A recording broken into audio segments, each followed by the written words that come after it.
first I will introduce.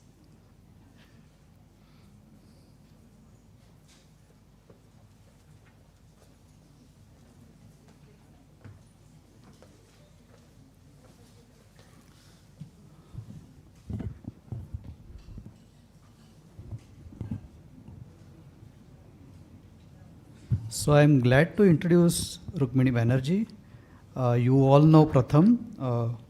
Whoever works in the field of education or language knows Pratham, in my opinion, because I have gone to various places in the corners of India, like Dantewada, Bijapur, Sukma, or Nagaland also. Wherever I have gone, I heard about Pratham in the villages as well. So that is the... So Rukmini Banerji is CEO of Pratham Education Foundation.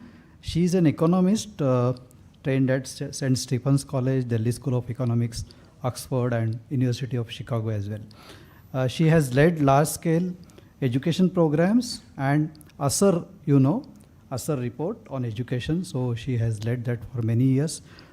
She is a recipient of Vidan Prize, Bihar's Shiksha Puraskar. She basically writes very effectively on education and children's stories as well. So the last keynote is on the theme is way forward, how to build this as a meaningful engagement. So we are to the last keynote, and I request Rukmini to take over. You can sit also. I'll stand. Okay. So thank you very much to Subodh and to Tanveer also. My sister lives in Hyderabad. So in the morning when I was leaving, she had checked out this Bahu Bhasa. And she told me that on no count are you eligible to go and talk over there. So better you stay at home, okay? So I'm taking guidance from what Tanveer said is that, or I think Subodh, one of you said, is that the organizers know why they have brought us all together. So if what I say has no consequence, blame them. And if you think there is something in what I said, then you can give all the credit to me. Okay. Yes. So as he introduced, as Pratham, largely our Pratham, Prathamik, Purva Prathamik, we are largely experiences with children, now increasingly also a little bit with youth, and so with children, with families, and with communities, and with schools. And when I was thinking, I was not here last 2 days, although my two colleagues, Shraddha and Shravana, who are here, were giving me a good orientation every day. I thought today's day is about people. And so at least from that perspective, let me see whether there are things that, I don't know about way forward, but I can certainly see lots of links, because you're a very diverse crowd coming from many different types of backgrounds. And for us who are directly working only with children and education, we often don't get a chance to speak to such a very different audience. So I really, when I was invited, I was quite excited about coming. So what I thought I would do is just 3-4 parts of what I'll say. Whether there are links or not, I will leave it to you to decide. First was that I think a lot of what we have learned from the kids. So how does one listen and learn is one. Second is that in the last at least decade, some experiments with children and technology we have been involved in. And so what have we learned from some of those? And maybe a little bit about how we see the world, going forward. My own, I think one of the morning panels, the speaker who works in Nandurbar but is from Bihar, is he here? Yes. So I'm just like you. I speak, my actually originally family is from Bihar. My name is Bengali. I don't really speak Bengali very well. So I speak many languages quite badly. And that, I feel embarrassed about it until you're with children. There I find that there's quite an advantage. I discovered that as I worked with children. Pratham's work started in Bombay. It was called Bombay at that time. And I remember going into schools, this is 30 years ago, and the children said, "Tumhi itke motte zare tani tumhala kahits mahiti nahi. You're so big and you don't know anything." So it really brought our two, what shall I say? We somehow became more equal than if I was teacher and they were children. So now I've decided that knowing languages badly is not a bad thing.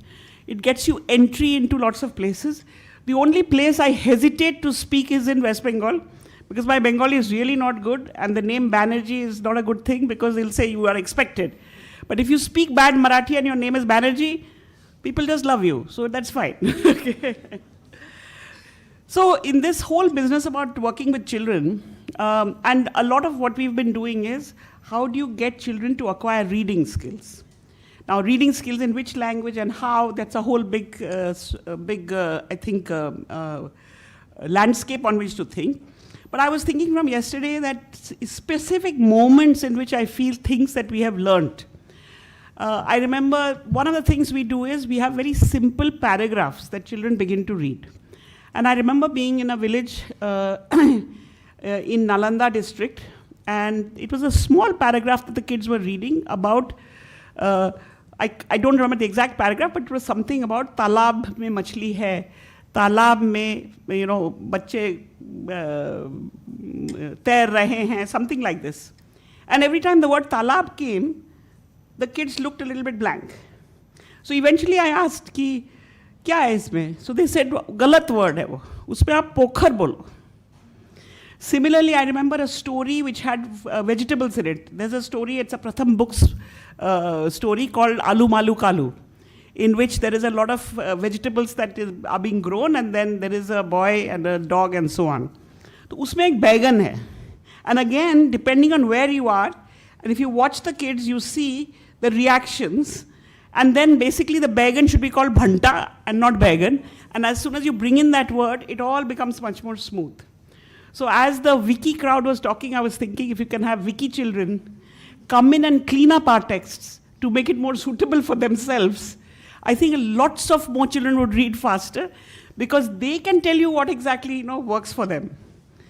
If I take it a little bit ahead, when we do the big Asar survey, it's a very, very simple test of reading.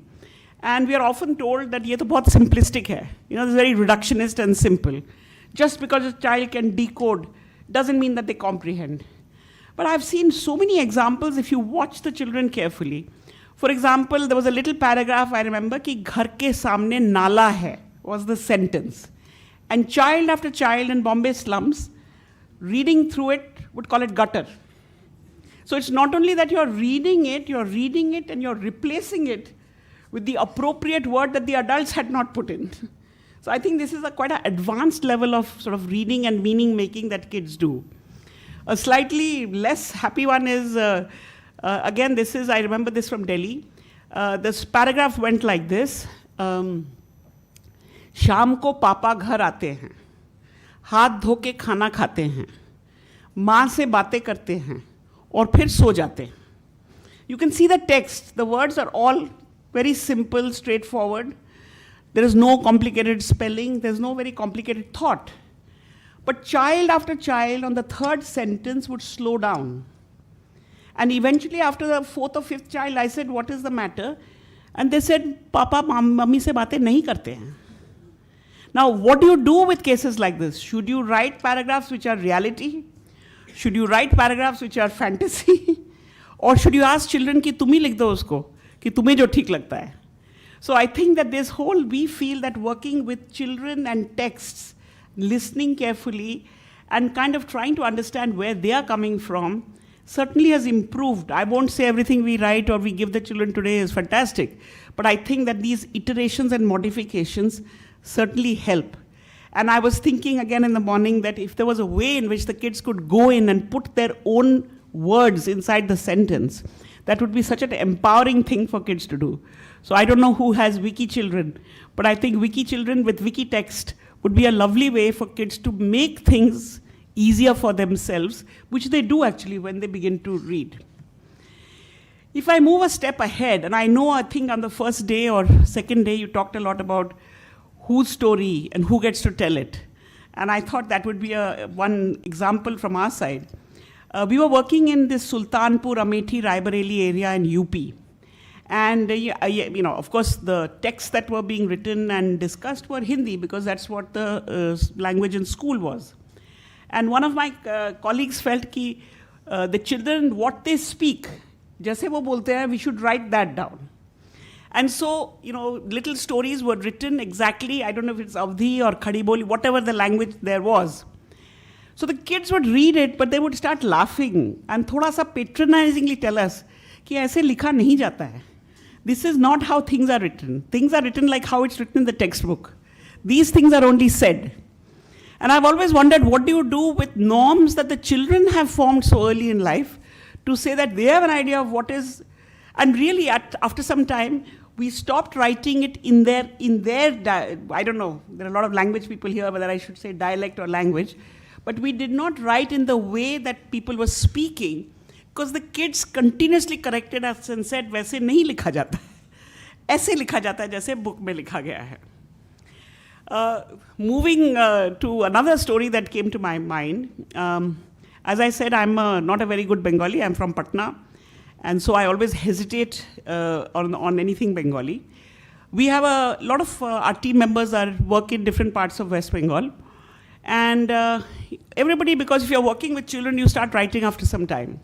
So I had a whole collection of these stories, and I gave it to my aunt, my Masi, who was a fairly well recognized even children's writer in Bengali. And it was COVID time, everybody was at home, and I felt that she, instead of watching Korean drama, she could help me with some of my work. And so the first day I gave her, she looked through the pages and she called me and she said, "Ye kya bakwas hai? Your people are teaching children, khud hi illiterate hai ye log. Grammar mein galti hai, what is this?" So I said, look, this is who they are. They work with kids. And, we've all come out of the education system that has produced us. So that is why I'm asking you, please improve it, please, straighten it out. 3 days later, she called me and said, actually, I've changed my mind. What you sent me is quite unique. So I was a bit pleased because she was always unhappy with me. So I said, why are you saying that now? And I don't know, I think there are much better Bengalis than me in the audience. She said, Gram Banglar ekta abhash asche. According to her, and I don't know enough nuances of current Bengali children's writing, she said a lot of it is done very Calcutta-centric. And this, which is coming from Kuch Bihar, Jalpaiguri, Malda, wherever it was coming from, may not be very sophisticated, but it's giving a flavor of whatever the reality of the kids are. Now, in her case, we found somebody who was willing to go that distance, to take a step back, to say that it may not have fit whatever the norms of writing was, but really the flavor is important, because that's how the people who are working with the children in turn interacting with their instructors, are probably in a better place because they're all talking in a similar kind of way. Even in our Amethi example, we had a very large-scale volunteer reading program going on with village children.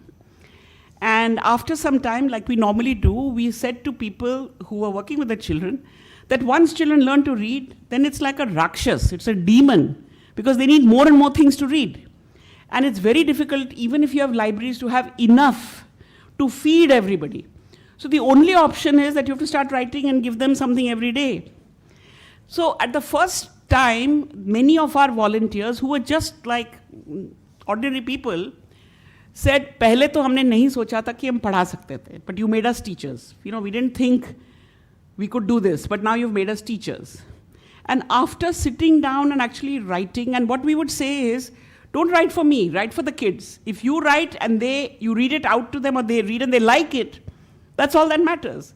And we have to, as a country of 250 million children, produce enormous amounts of things so that if they learn to read, which I hope every child will, they can keep on going ahead.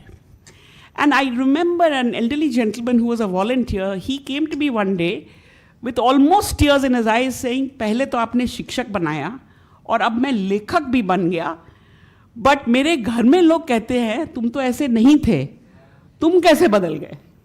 So I think that some of these things I feel are very, very, we make barriers about who is same. In the same time, I remember we were working with the UP government all across the state for standard 1 and 2. And an extension of what I'm telling you is we would say to teachers, कि आप भी लोगों के लिए लिखो.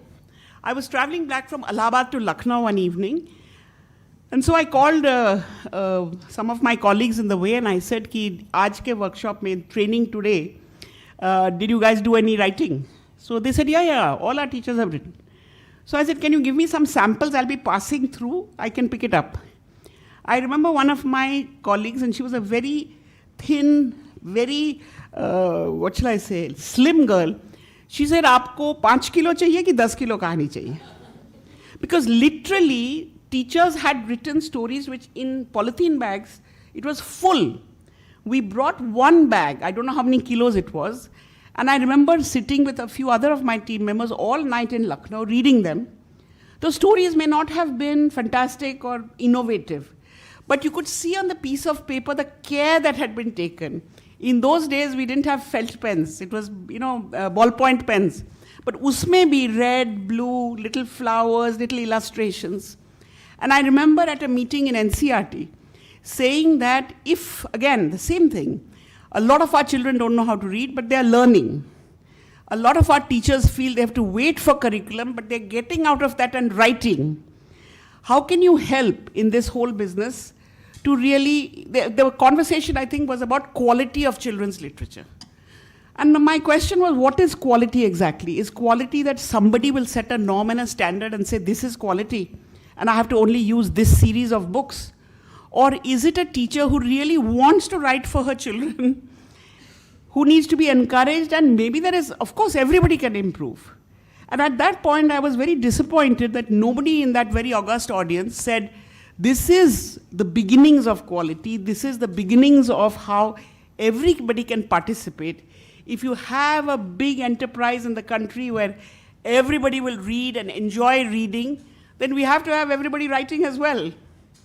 And so it was left to saying, ठीक है, आप लोग करो, कार्यकर्ता type लोग हो, आप लोग वो करो. We will come up with the standards of, what is. And I think in today's day, I'm talking about 15 years ago, I think much more is possible on this front. And especially from the morning I've been listening, that I think this open source, Story Weaver, many of you are familiar with Pratham Books has, the ability to be able to place something, other people can use it, they can improve it, they can dilute it. I myself have some stories on Story Weaver, and while in principle I really like this open source idea, when somebody really makes a khichdi out of my story, I feel quite upset. But that's okay, you can be upset and be at home. Your stuff is out there, right? Yours and everybody else's. And they let you know, or there is, I think, some automatic way of letting you know when a story has been translated into some other language. I mean, I don't even know what these languages are, and the stories are getting translated in those languages. So I think today a lot is possible to take these time of small, I would say, field-based learnings into somewhere else, which can be much wider and deeper and much more, bringing in of all kinds of people. Again, from the morning I was thinking that there are other people who should have been in the room other than me. We have a team which works in Kokrajhar and Bongaigaon. And I'm sure many of you who know languages know that's a very rich language area where sometimes one school will have children from many languages there. And language there is not just a language, I think it's also, very integrated into the landscape there and all kinds of politics and violence and many other things. So how do you approach this kind of an area? And our team that was working there over a period of time started doing a language mapping, which I feel probably in many more areas we should do. So what they would say is, what is the language the teacher can speak? That's an obvious one. What's the language that the teacher was taught in? What's the language that parents speak? And what's the language of instruction if the parents went to school, what language did they go in? Very important, we mapped what language do children use when they play in the playground. Because playground language is sometimes not the same as classroom language and may not be the same as home language. When NEP first came out, the first reaction of everyone was this on the language issue. And I remember being asked, what is your view on language? And my reaction was, let's ask the children first, what language do they play in? What language are they friends in? And start from there upwards. Even mother tongue and home language instruction gives it a certain, I think, boundary. Whereas if children really want to be friends with someone, they will figure out how to communicate. Some of it may be language, some of it may be non-language. But I think we should start from there and then build up to whichever direction we want to go. And here in this case, in some of the schools there, schools and villages there, we have obviously this is not a one-day job, it's over a whole period of time. And I'm sure these methods, I'm sure, sir, in Koya you must be using this, that they have, if you have languages, you have, Bodo, you have Rajbangshi, you have Nepali, you have Santali, you have Rabha, not all the languages in the same school, but I've seen schools with 3 languages there. And sometimes the habitation patterns of these kids is also quite distinct and different. And there what they have evolved over a period of time is to say, let's take a common story, which is known in the area. And the story is told to the children in their own language first. Then everybody gets together to make storyboards or puppets.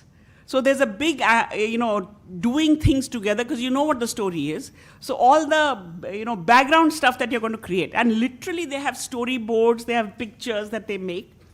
And then you enact it. So everybody can participate because you know the story. You may not know the language, but you know the story. And so you come together on the performance, on the music, on the art, and on the getting ready. Only thing you're not right in the beginning in sync with is the language that you don't understand. But over a period of time, the intention is to move them into Assamese, which is the mainstream language of instruction in most of the schools as you go up. But I think along the way, the kids learn a lot of each other's language as well. And certainly they learn vocabulary enough to be able to communicate better. Now, this is something that I saw happening in a very, I won't say organic way, but it was not an unnatural way of moving forward. Last year, I was in Bangalore, heart of Bangalore, and we were working with the Bangalore Municipal Corporation, and it was surprising how poor the reading levels were in Bangalore city. And these are government schools, so they were Kannada medium schools. I went to one of the big schools. I was trying to remember the area, which I can't, but it was a relatively big school. And in 6th, 7th, and 8th, there were 65 children. When we actually sat with the children and asked, there was only 5 children who spoke Kannada at home. And the rest, it was not one language. They spoke, somebody had come from Rajasthan, somebody had come from Bihar, somebody had come from Vijayawada, somebody had come from Tamil Nadu. Now, sitting in the heart of Bangalore with resources of every type. In the morning, we were talking about low resources. This is high resources at low visibility, that in the heart of Bangalore, nobody is helping this teacher. She's being given training in Kannada, and she's being held up for saying why your children can't read. But nobody has helped her to figure out what should she do in this situation. And by the time you come to 6th, 7th, 8th, it's not just you have to learn to read. I mean, there is maths, there's science, there's all kinds of other things. And so I feel like we have all these which are just under our nose. Kokrajhar, Bongaigaon may be very far away.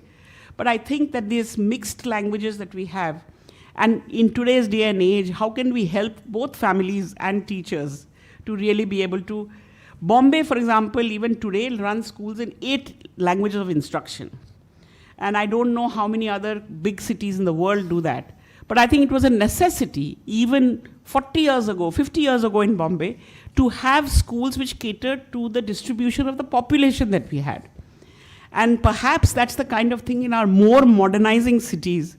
We need to think of who is in our schools. It is very common for the Punjab board, 10th board, to be topped by Biharis, and often girls. So we have a very fluid population, and I think that the institutional arrangements that we have are perhaps much more sluggish in dealing with, and I think this is richness, but it's a richness that we are not tapping. It's like mining, that you have lots of minerals in the ground, but somehow when the mining business begins, it seems to become an extractive. So how do we help our families and our schools and our children with bringing out this very richness that we have in language? And how can that be something that can feed into new ways of teaching and learning, or just even reading and enjoying, that can be done? And sitting here from the morning, I feel like there's a lot of hope in what you were saying. Some of it was very technical, but I think the intent is exactly this. How do you bring more and more, opportunity across the board to all kinds of different people who need it? If I move on now to some of our experiments with technology, I feel I should talk something about technology since, I'm in triple IIT or something, right? So a couple of years before COVID, Madhav Chavan, who's one of the founders of Pratham, is of a believer that this traditional education is linear because there was no other choice. Linear in the sense you have to be in class 1, then class 2, then class 3, then class 4. In the class you have to do chapter 1 and then chapter 2 and then chapter... These are just because there was no other way to do it, perhaps. And somehow in this modern school system, this is the way it operates. But is there a reason that things should be linear? If you want to test out learning to be non-linear, doing it in today's private schools or government schools is tough, especially in middle school, where the pressure of curriculum and exam mounts, and time is very constrained and tight. So we decided, but outside the school is a very free space. There's lots of time and there's lots of space, and really there it can be steered by what the kids want. Much more than in school, everybody has to do what the adults want. But outside the school, there's a possibility that you can do what the kids want. We were given a large number of tablets at that time.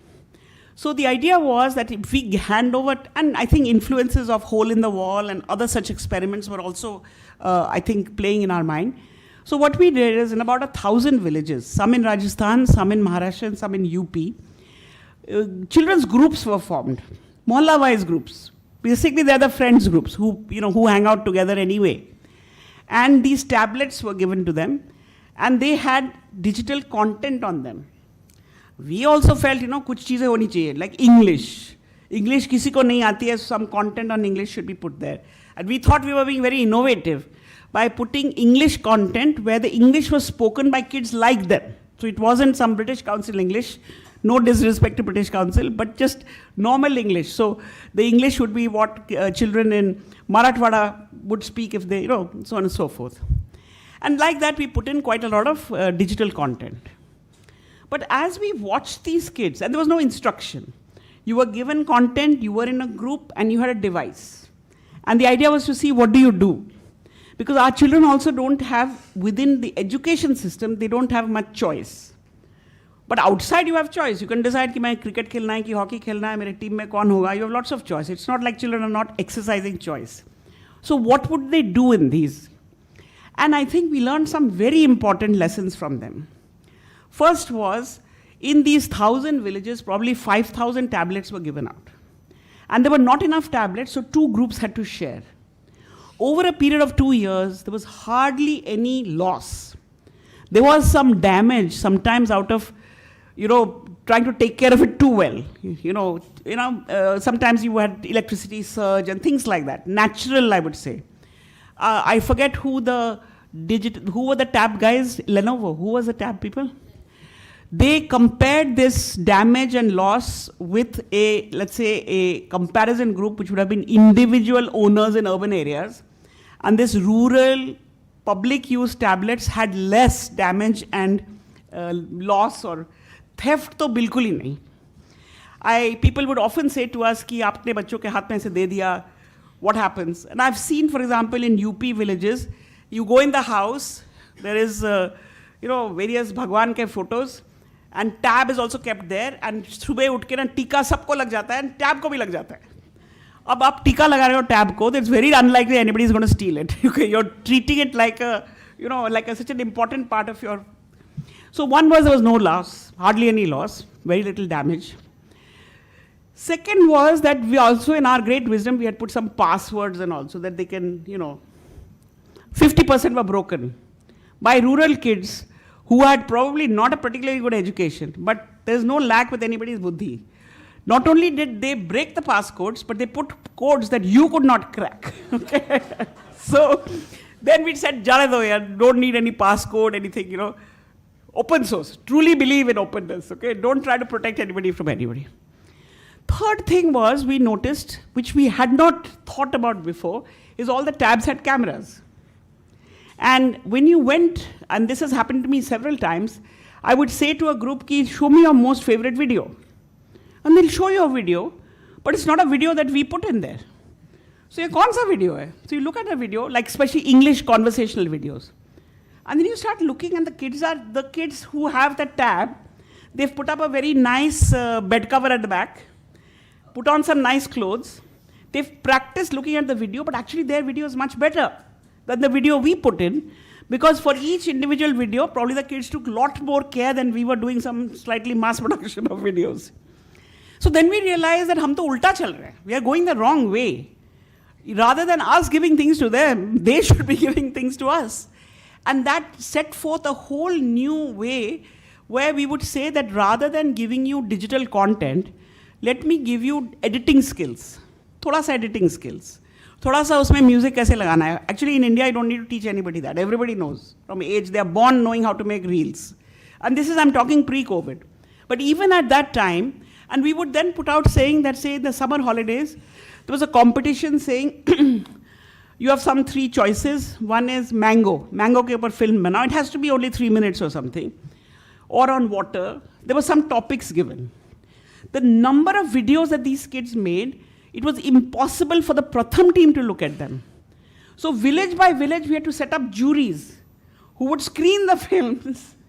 And then, and the juries, I was in a village in Rajasthan, I remember, the jury was 3 mothers. One was actually the sarpanch and there were 2 other women.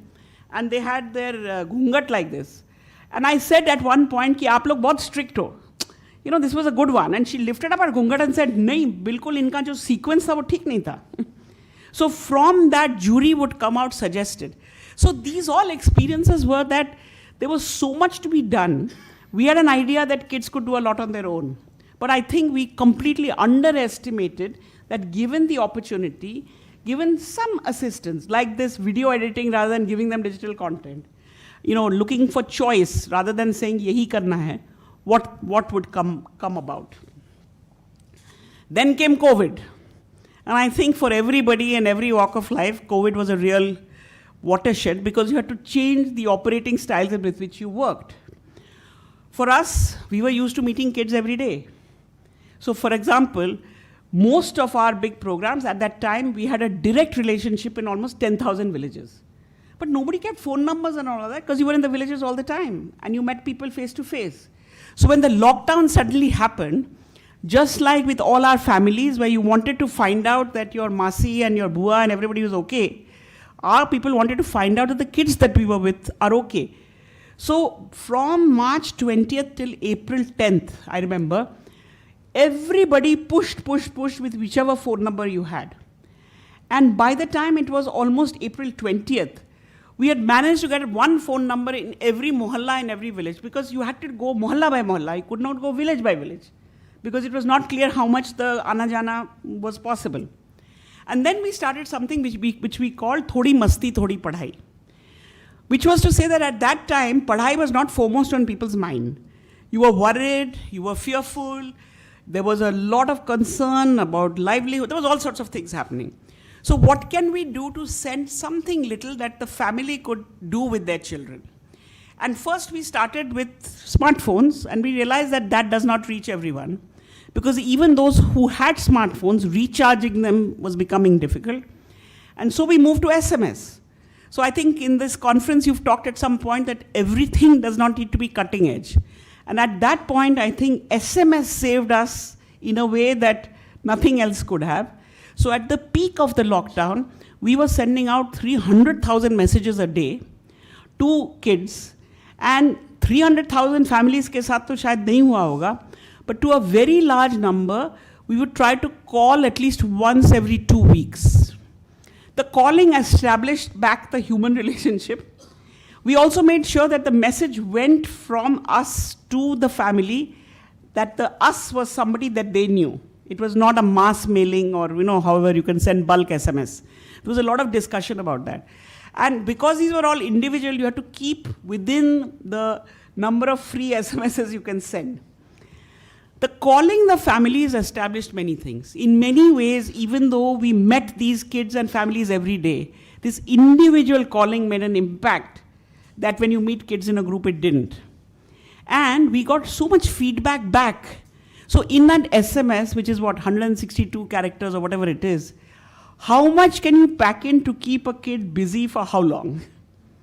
And how much can you pack in because that thing has to be read to or discussed between an adult and a kid, right? So we learned, for example, that if I send a message which says, think of a triangle, what are different types of triangles and what are they called? Parents would say, जब वो message आया, हमने बच्चों को बोला कि textbook पे देख लो, go look in the textbook. This is a school type question. When you got a message like, how many buckets of water did you use today for washing or cleaning? There was lots of discussion. We got calls back saying, आज पानी नहीं आया है, आप आज क्यों पूछे? Can we tell you about yesterday? Bucket क्यों पूछ रहे हैं? Drum क्यों नहीं पूछ रहे? Jug क्यों नहीं पूछ रहे? Mug क्यों नहीं पूछ रहे? So you could see that these, what kinds of activities led to what kinds of reactions. So I would say that a big push in COVID was to really understand what would work when it was not an age, grade, curriculum related input to the children, but was something which said, can even for 15 minutes a day, the family get together and solve this. And I don't see why learning should not be like that. And it was possible because of SMS. Later on, when it was more possible to move around, we did a bit of an evaluation of about 1,000 villages.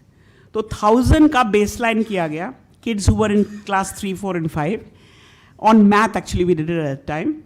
And then for a month, we sent SMS to about 600 of the villages. 300 were kept as control.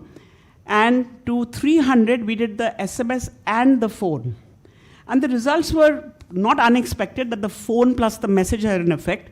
But even that SMS, if you take SMS of 162 characters, multiply that by 30 days, it's not a lot of characters, had an improvement. And I think the improvement did not come from the content. I think the improvement came from the engagement that the families or the siblings or whoever it is did with the kids. So I think in all of this, what we learned is technology can be a huge enabler, but it's the technology plus people and plus engagement that's the real secret sauce here. Now, like everybody else, at least like for people like us who are largely field-based, working with children or youth, on a daily basis, in the last 2-3 years, you get use my app, use my platform, use my this, use my that. And at some level, one day I felt like nobody has ever asked me, what do you want? Everybody seems to think they know what I want. And we as Pratham, have not had the confidence to say, this is what we want. Do you have what I want? And it took us 3 years. In the meanwhile, there was chatbots. So obviously, in our large team, people said, ki chatbot laga lo. You're working with women, rural mothers. Unko to gyan ki zarurat hogi. They didn't say it like that, but the intent was ki chatbot will answer all your questions. So we put our chatbot in our early childhood program. कोई सवाल ही नहीं पूछ रहा है chatbot को. Chatbots are, I don't know how you measure chatbots, but there's very little activity. Why? Number one, the women did not have questions that they wanted to ask the chatbot. So if we wanted the chatbot to be used, we had to have like 3-4 weeks of practice of asking questions. But then the chatbot only understands some kinds of languages. So if I speak in Khadi Boli to the chatbot, at least our not so sophisticated chatbot didn't have an answer to that.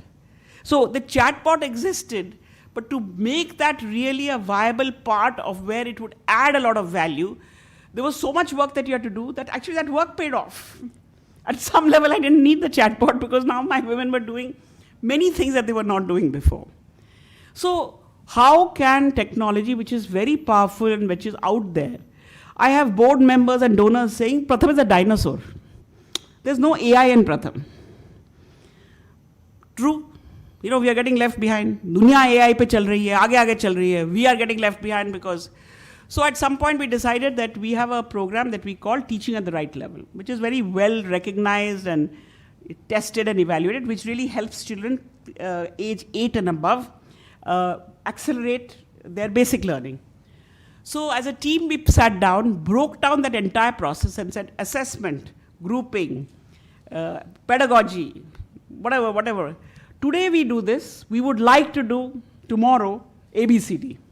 And then anybody who came to us for AI, we said, can you help? So most people ran away because they didn't want to do your AI. They wanted to do their AI, whatever that was. But I think that has put us on a path where really we have now worked to say that we are already doing this. How can bringing in whatever kind of technology help us to do this better, less time, deeper, reach more people? And we are in the middle of this. But I think it was initiated finally when we had the confidence to say, we want this, rather than I'll take what you're giving me. And it took us, a good 3 years after COVID to have the confidence to be able to say that, even though we work with children and we know that technology can help. So I guess in conclusion, I have nothing really in conclusion, but just to pull these things together. One is that institutional arrangements matter. The higher up you go in our education system today, the more constrained I feel opportunities are for trying out new things in new ways. A lot of and I don't know anything above class 8, so I can't say what's happening in the high school or college space, but even from class 6 to 8, the pressure of what is going to happen to you in 10th is very high. So whether it's schools or whether it's families, they are willing to invest in better exam-taking possibilities rather than this non-linear exploration of the world. So middle school onwards, I feel we need a real rethinking, because there are skills that we need, and I don't like them to be called life skills or 21st century skills. I think these are skills to be yourself in your own environment, which we've always needed. And probably in the Stone Age, people did it better than we are doing now.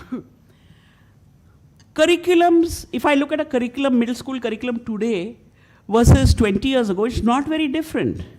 So what is curriculum? Curriculum is some systematic way of packaging whatever it is that you think kids should know or have skills for. We are looking at a lot in the higher education, and maybe things are changing there. But if these foundations, we've got a big push in India now to build the basic foundational literacy and numeracy. Nipun Bharat, I think, is making good traction. But once children are Nipun, then kya hone wala hai? Are they going to go back to learning algebra in the old way? And are you going to use log tables? I mean, what are you going to do? I think we are not doing thinking from middle school onwards as a country. And I think globally also there's not enough thinking on how do you really create a whole different. And so if it is a question of articulation, how do we, as a whole very large community of teachers, instructors, and families, and sometimes families are more conservative than schools. Families want their children to have that opportunity, whether it's a government job or whatever it is, that the parents perhaps didn't have. So I think there is a big education of families also that's needed to say that at some point you're going to have to break out of the structures we are in. But how can it be done productively so that it energizes people and doesn't feel like you are suddenly being forced to make a change when you don't know how to. Right now, for example, in the national education policy, age 3 to 6 has become part of the mandate of the education system. Traditionally, age 3 to 6 has been in Anganwadis. And, people always say Anganwadis, they don't have enough resources. Anganwadis have many things to do. They have to do health, they have to do nutrition, they have to do immunization. And early childhood education often is the lowest priority there. But because now it is part of our new education policy, state after state is making Anganwadis move into the school. Now, on the one hand, a continuum. All private schools have LKG and UKG in them. Many parents who have resources prefer to send their children to private school because it's a continuum. But if you look at Anganwadis, and we work very closely with Anganwadis, one of the advantages of Anganwadi being in the community close to the child's home is that the mothers and the fathers, particularly the mothers and the Anganwadi workers, are often speaking the same language and come from the same kind of background. So the connect of each other in your community is much stronger because you're from the same fabric, so to speak. And that is the first step out of home, and that is probably necessary before you come into a more formal structure of school. But by co-locating Anganwadis, and I'm painting everything with a broad brush because even that can be done better, you're kind of moving from mother's lap into a formal system in a way that is not taking advantage of particularly the language strengths that you can have if you stay in an institutional arrangement in the community. And I think in the next couple of years, where and what we do with our 3 to 6 year olds is going to be key, because that is where those foundations start being built and how we take from that. So even if you feel your language people working on something else, I would say take a look at Anganwadis in your surroundings and see what is the language. Anganwadi schools are being flooded with devices. They're being flooded with data collection. Everybody has a dashboard. The minute I hear within a government system, if I say कि इसके बारे में आपको क्या पता है, what data do you have on that, people say, look at the dashboard. 100% if there's a dashboard, nobody is looking at it. Because somehow some automatic magic genie is looking at the dashboard. And there's this painful data collection of all kinds of things that maybe you don't need so much data for, that's going in. So at some times I worry about the over-digitization of our basic structures too early before that meaningfully that connection can happen.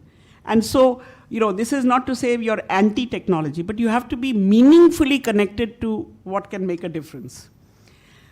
Many examples, I think, I'm sure I've already talked about Story Weaver and Pratham Books. I think that's a very good example of how, an open source platform, we have something called Pratham Open School. I think there are many such open sources. There is a group called Bachpan Manao. I don't know if you've heard of them. It's located, I think the Ek Step Foundation people are conducting it. And I recently attended a very nice webinar they had on lullabies. And they're doing something about, they brought lullabies as the theme. They had a researcher speak. They had some actual lullabies being sung. And I think everyone, even if you didn't know the language, enjoyed the part of being of what does it mean to be a lullaby. I think they're coming up with a lullaby collection where they are going to source it or something. So there are a lot of, I think, projects like this which are going on across the board. So I want to just finish with one more last story. There's no time. I have no idea how much. Ho gaya na time? 5 minutes, okay. And I will leave it with you to say, how would you help in this situation? So my hometown is Patna, as I said. And this is a story from some years ago where there were still a lot of out-of-school children in this primary school age group. And there was a bridge class, as they used to be called, right next to the Ganga. And there was about 20 kids there, and I was with them.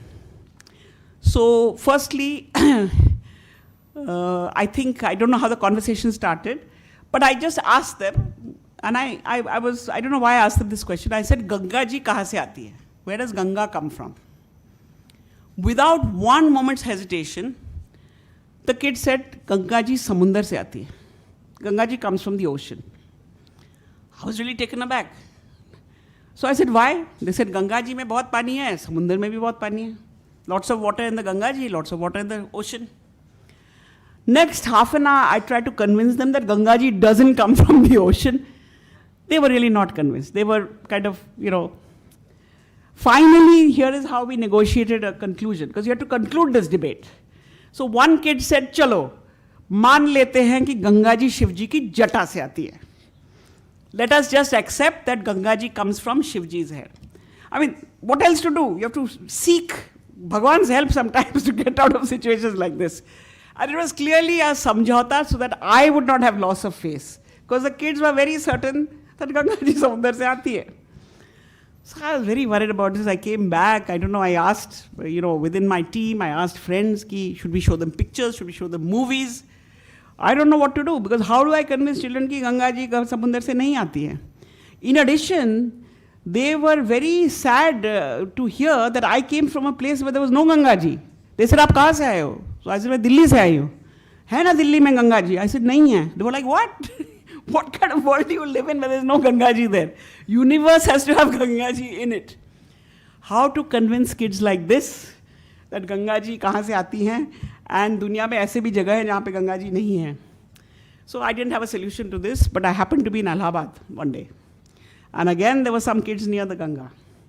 So बड़े डर के, very I asked the kids in a much softer voice, Ganga ji kahan se aati hai?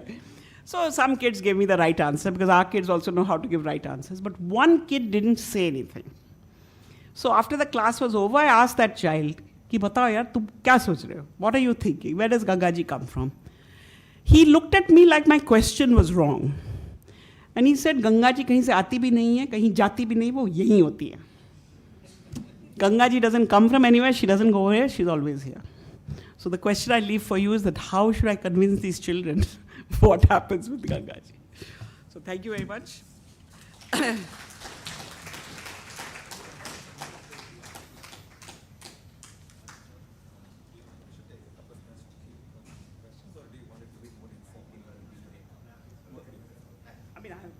can talk to each other. Questions don't have to be only to me. I'll comment on your next time. Yeah, please.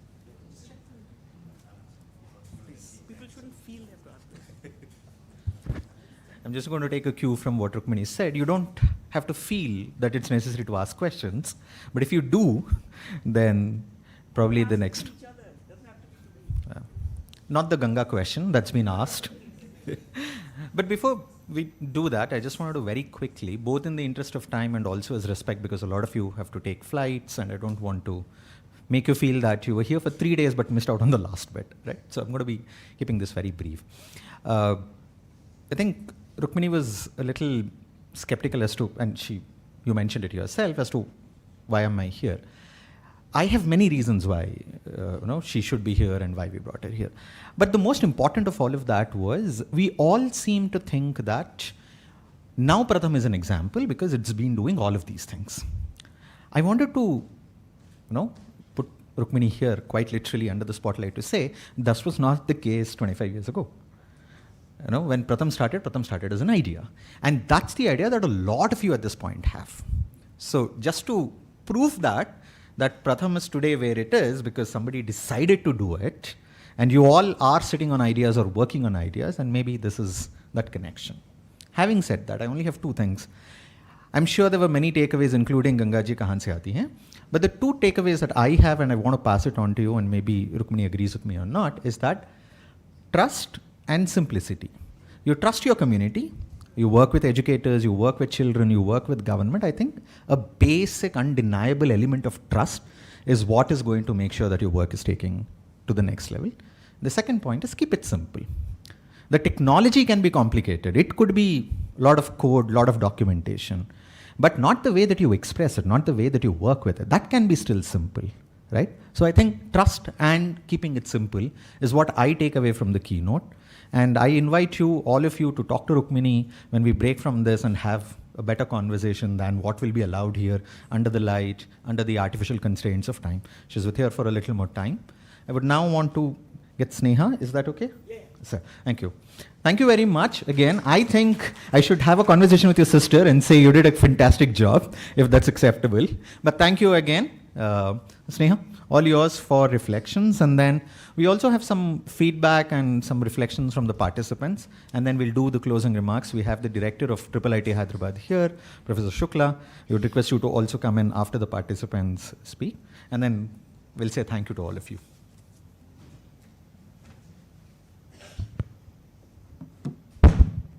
Thanks, Sanveer. And thanks, Rukmini, for that really insightful keynote.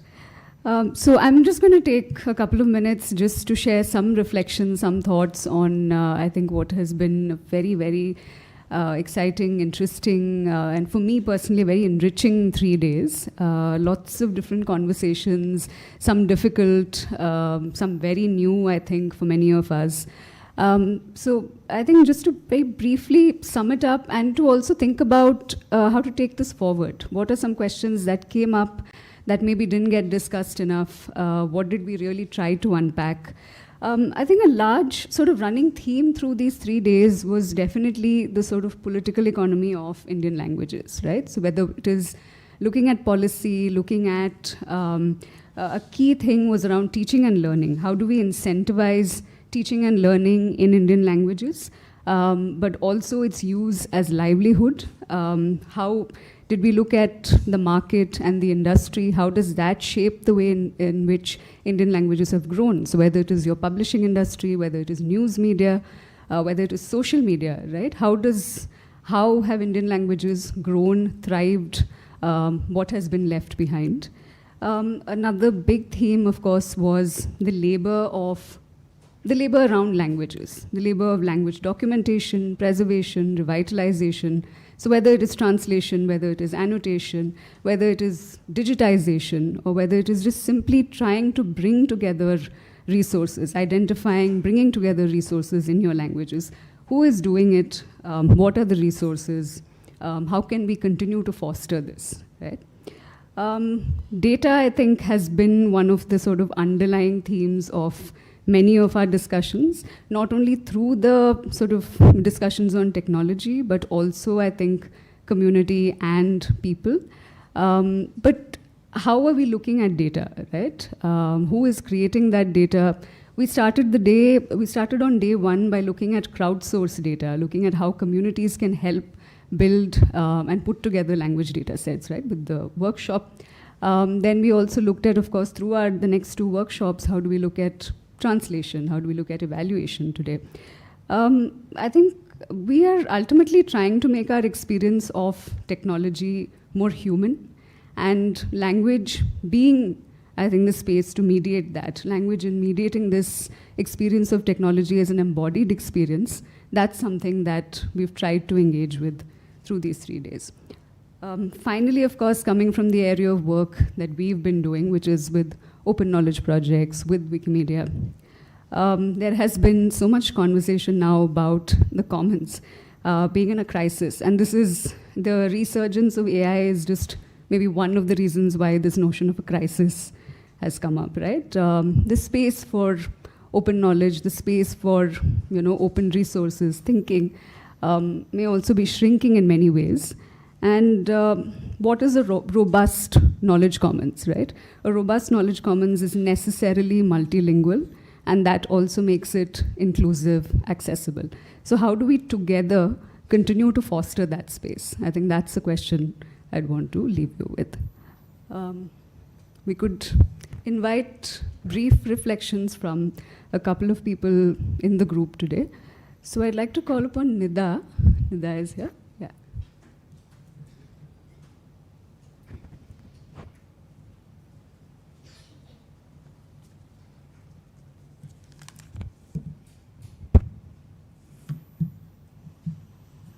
Yeah.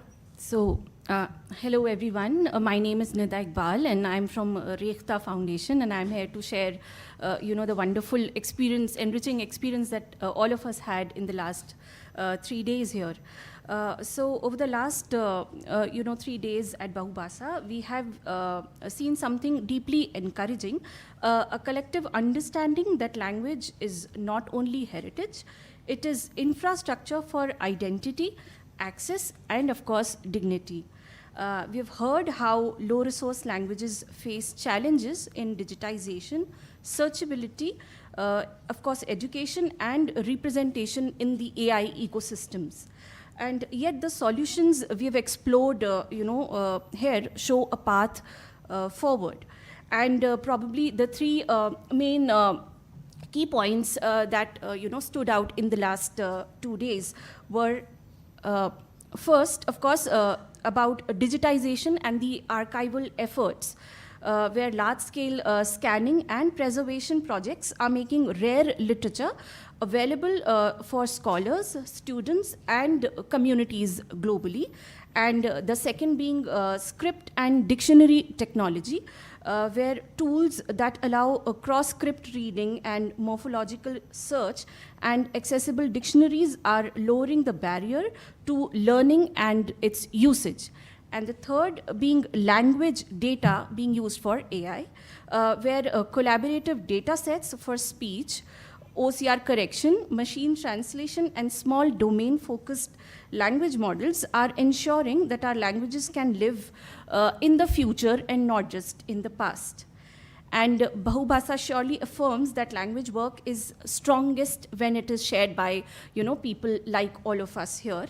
And our way forward definitely is collaboration across institutions, regions, and disciplines, as we have seen in the last 3 days. So the ideas that we discussed in the last 3 days are, of course, not abstract goals, so to say, but these are practical steps that ensure linguistic inclusion. And coming to Rekhta, and also taking cue from the last session of Rukmini ji and of course Tanveer, where Rekhta that all of us see today started with a very small idea and almost like a passion project for the founder, where the core idea was to bring together Urdu poetry to make it digitally accessible, to democratize, so to say, Urdu literature for all of us globally. And at Rekhta Foundation, this mission has been central to our work for more than a decade now. And for Urdu, we have built one of the world's largest digital literary archives, developed the most comprehensive trilingual Urdu dictionary and Hindi dictionary now. And we have enabled script learning and cultural access for global audiences, and are now building AI-ready data sets for Urdu and, of course, language technology through Rekhta Labs. You can read more about the initiatives that we have had at rekhtafoundation.org, our website. To sum up, we truly believe that all of us, Bahu, Bhasa, Rekhta Foundation, and all of us present here share the same vision that languages must be cherished as heritage, but they are also, they should be empowered for the future together, and all of us can make that happen. Thank you. Thank you so much, Nida. I'd now like to invite Ashwini Lele. She could come up and share a few thoughts.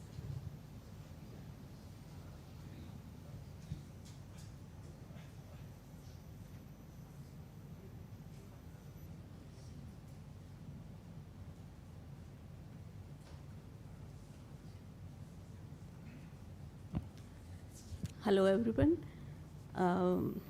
Thank you for being here for so long. I hope you're still able to listen. Last 3 days have been extremely enriching, very invigorating personally for me. There's so many new things that I'm taking away from this, and I've never heard of Ho language or Wancho language before, and there is a whole grammar book coming out of it. It's my ignorance in spite of my white hair here, but I didn't know that, and this was a new thing that I learned. The multiple ways of communication that we have learned here, the communication through pictures, the immersive way of communication from science gallery, and learning from children just now, the last lecture we heard. And it was all very new, and it was very assuring that, there are so many people who are working to take their own languages to the next generation. Although I know the Marathi that my daughter speaks is hardly Marathi, but I still want to work for Marathi, and I'm sure there are people working for different languages. So it's very assuring. So I'm taking some hope from here. Hope in terms of technology. A lot of things are happening in technology. There is a big debate whether the technology will be all with the Googles and Metas of the world, or whether we are going to have our own technology. What is the gap? How we are going to fill it up? But there certainly things are happening, and certainly we can do something about it. There is a hope with the community. It's not just me or the Marathi people who are working for their languages, but there are so many people who are working for their own languages. That's very, very assuring. I'm also taking this, otherwise working for a language is a very isolating experience. Working on Wiki is very isolating. But here I found my community kind of a feeling. And finally, a confidence that, yes, you can do it. I can do it, we can do it. And for my language, if I'm not going to work, then who is going to work for it? So that is the big takeaway for me. And there are many people like me who are doing their work, doing their bit. So thank you, everyone, and all the best for your future endeavors. Thank you. Thank you so much, Ashwini. And finally, I'd like to invite Mechak, if you could come up and speak.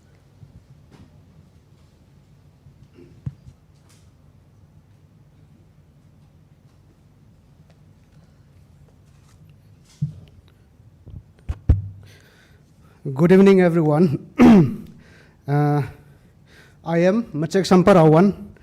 I am from Manipur, and presently I work in Arunachal Pradesh. I speak Chiru language. Chiru is a TB Kukichin subgroup under Tibeto-Burman family. So I work in REWATS. REWATS full form is Research Institute of World's Ancient Tradition, Cultures and Heritage. So it is based in Roing, and it is affiliated to ICCS US, and we have ICCS unit in Delhi also, and they are planning to this one open its unit in Northeast India also. So in rewards also we have many centers, a number of centers, not much. We have a Center for Intangible Cultural Heritage, recently launched, and I'm working in Reward Center for Mother Languages. So what we are doing is documentation of this underdocumented the endangered languages of Arunachal Pradesh right now, and we are also trying to cover the other parts of Northeast India also. So coming here, I was also mentally prepared that the languages that I documented and I work on is not part of this conference. I'm mentally prepared. So the so-called language that you call low source languages here, for us is the most advanced language. So here, I came here representing hundreds of languages from Northeast India. So we have in Northeast India, more than 300 languages are spoken. So I can say without any calculation, approximately more than 95% of these languages are digitally, not documented. They don't have any resource. So there is a need for this documentation of these languages. And speaking about the experience here, it is a very wonderful and amazing experience coming here, because I have attended many conferences about the linguistics conference organized by different universities. So we experience about the core linguistic topics. But today in this conference, we have people, representatives coming from different background, different states, and having, sharing their experience from different backgrounds. So it is a very enriching and very insightful and very wonderful experience. So the opportunities that I find here is that it is very good for me to interact with some organizations, especially OKI, Open Knowledge Initiative, IIT Hyderabad, Eklavia, and also Pratham, just Madam Rukmini has just presented now. I've known her just after her presentation. I will surely talk to you after the program. So we are doing the similar kind of a work for the promotion of these endangered languages. So it is very enriching. And also today I would like to make a small request. So this kind of program to the OKI, my request is that there should be a Bahu Bhasa for the underdocumented languages also, if possible. So there should be this kind of program for the underdocumented languages also. The languages that is not included here in this conference. So with this, I would like to thank you all. Thank you very much. Thank you so much, Mechek. So now I would like to invite Professor Sandeep Shukla on stage to share the closing address.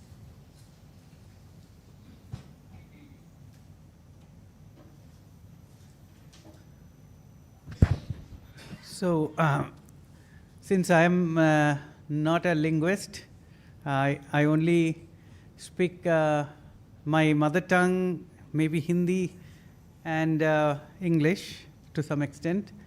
But I must thank all of you for coming to our institute and enriching the group that is working on linguistics and technology for Indian languages, in many different ways, as I can understand from just the last few conversations that I heard. One thing that my personal experience is that when I lived in the US, a lot of people told me that they used to be jealous of us Indians because we speak so many languages. They can speak only one language, most of them, right?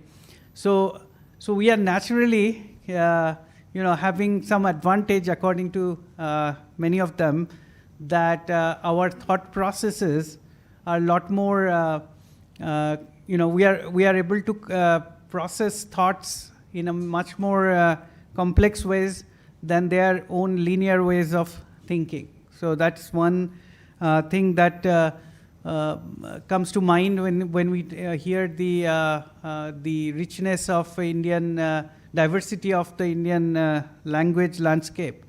Also, I was looking at the posters downstairs, and I saw, as somebody has mentioned, the Ho language and a few other language names that I saw was unfamiliar to me, and I was thinking that India is only comparable to maybe European Union, but even there the richness is much more limited, right? I mean, they have only probably 15, 20 different languages and maybe equal number of dialects.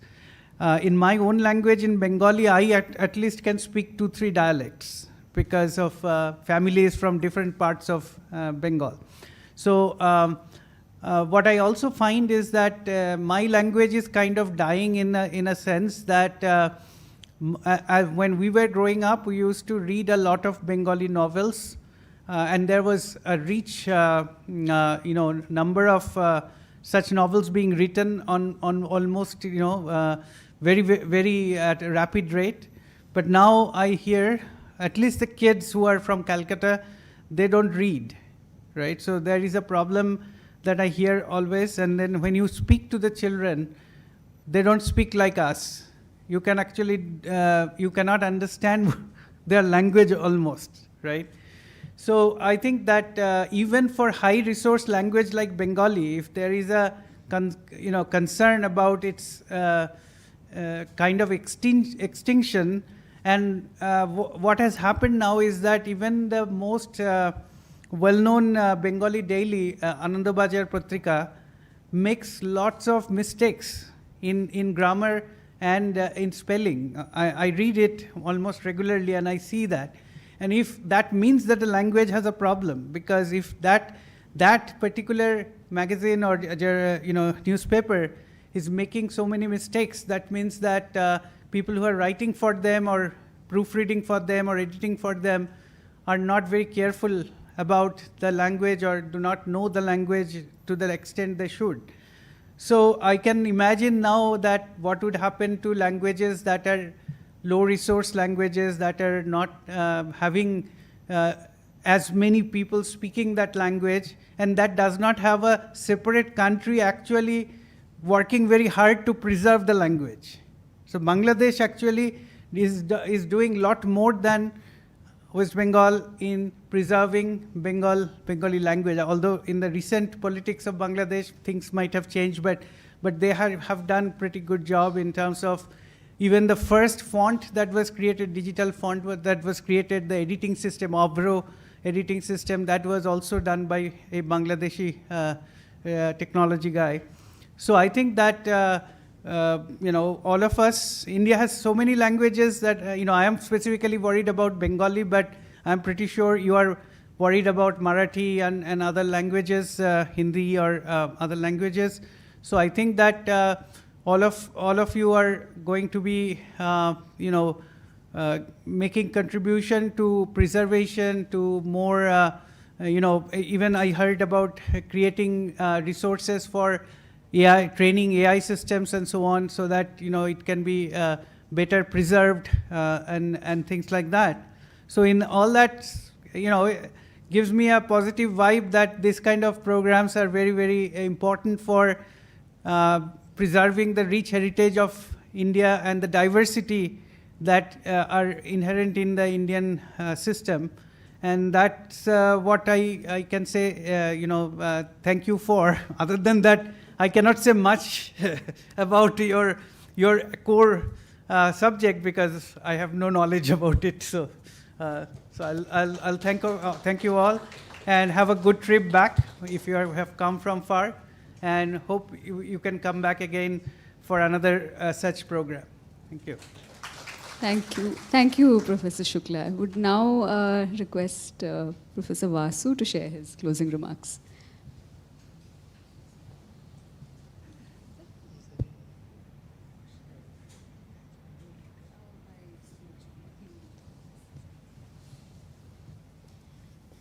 Okay, so I'll not take long. When we started this program, this event, we started with the recognition of the silent crisis that is happening, erosion of thought, erosion of ideas, erosion of looking at the world in our unique ways. While we are celebrating the diversity of these languages, diversity of thought, and diversity of the cultures here. So this is, we've kind of put two things together, something to be worried about, something to celebrate.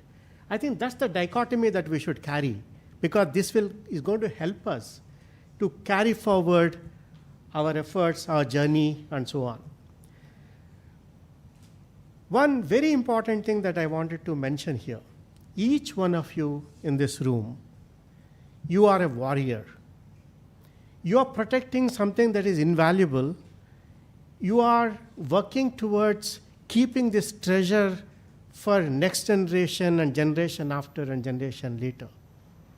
I think we should not be really forgetting about the importance of what we are doing. And again, as it is demonstrated today, these last 3 weeks, examples like Rekta, examples like Pratham, they tell everything starts with the idea. And then when we are together for long enough, these ideas, like the banyan tree of IIIT Hyderabad, will grow and then give shade for everybody. I think we should never forget that particular fact. Sticking together long enough will create history, will create hope, and will inspire several other people. Our main idea of bringing together this particular program is, again, I mentioned earlier, I'm going to repeat that, but it's very important. One is create a platform where different communities come and share their joy and their pain. And then we suddenly realize that our joy is very same and our pain is also very similar. So that means you and I are able to connect on this platform and realize that together we can actually address the pain points and also at the same time leverage each other's strengths to move forward. That is the first purpose. And then the second thing is enough people, enough voice, enough rationality. All these things are the ingredients to put together a bigger voice that would change the government's opinion and then the way things are done in policy. Please don't undermine the importance of such gatherings. Actually our work starts now. After understanding each other's voices, each other's pain points, we are going to put together something that is going to kind of represent all of us in whatever the platform where it should be represented in order to kind of give us a better tomorrow. Then the other thing we're talking about is technology. You all have realized the power of technology in the last 3 days. But then please also understand technology is only incidental. Again, Rukmini ji mentioned it so beautifully. There's a technology plus people. That's the differentiating factor. And then let's work towards it relentlessly. And then I would like to promise on behalf of IIIT Hyderabad, on behalf of Open Knowledge Initiative, and on behalf of Language Technologies Research, that we are going to continue to provide this platform enriched, supported by technology, which will make your voice as a main voice a louder voice, right? That is our promise to you. and then look forward to working with all of you. And this is the beginning. Thank you so much. Thank you, Professor Vasu. I'll now hand over to Subodhji for a final vote of thanks. So actually, Vasu sir made my job little simple, because he indicated some of the next steps which we are going to take after this. So I think we can actually make some recommendations on policy and technology, as you said, as a collective, language collective. Then we are also visualizing some working groups around specific topics such as the research and some programmatic activities as well. And we are also thinking of one innovative concept like digital consortium of Indic languages, or some dashboard in which we are going to collect all the languages and their information, like the poster session we have in the ground floor. So we will be collecting all the information about the languages, their pains and joyful experiments as well. So I think those are some of the outputs we have devised, but we will keep in touch, I think, with all of you. We will share, of course, all the contact details, email IDs basically, and websites also of each of the participants with you. Actually, I am grateful to basically LTRC team, Deepthi Madam, Arafat, Radhika Madam, Vandan, for their support in the workshops. I'm also thankful to the whole food and other things arranged by the IIIT staff and the accounts team as well. I also thank my other team members actually who were behind the curtains, like they were not on stage at any point of time. Medini Madam, you all know her because of the bookings and the support she gave. Then Ankit, who was documenting all your voices. So I think they will be soon on website or YouTube or Insta as well. He is very creative. Then I'm also thankful to Kashyap. Kashyap, where is he? Kashyap. So I think Kashyap. Yeah, Kashyap. I think he was like, he supported in all the activities here, because we are also new in this institution, but Kashyap supported us. Nivas, who look after all the technical, the presentations and the actual programmatic activities as well. Nitesh for our support in the demo session as well as the community building amongst us. So I'm thankful to all. Yeah, Mr. Nagaraj, is he there? Yeah, he is also behind the scene.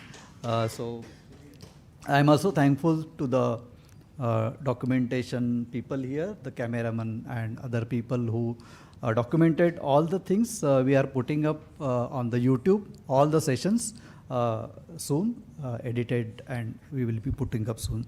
So you will be having the rich repository which you can refer afterwards as well. So again, thank you all. So looking forward to the Bahu Bhasa iterations for, as he said, they are very necessary. Many people have mentioned that arranging the Bahu Bhasa iterations for language families or region-wise will be more productive and meaningful. So we will definitely discuss on that. We will take it forward. Thank you. Thank you all.